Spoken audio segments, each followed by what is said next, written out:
আমি আসিফ হুজুর, রংপুরের এমপি। উদাহরণ, আমার কাছে বাজেট আসলো, রংপুরের হাইওয়ে রোডে একটা কাজ করতে হবে, রাস্তা ভেঙে গেছে।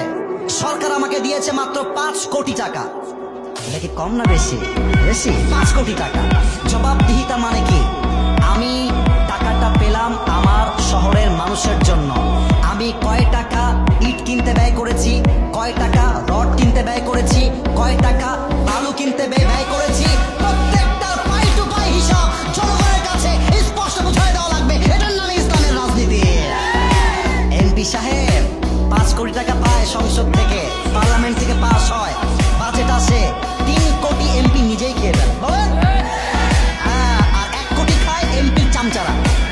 আর কোন মতে 1 কোটি আমরা চুষে মুষে খাই, রাস্তায় একটু উন্নয়ন পাই। আর এমন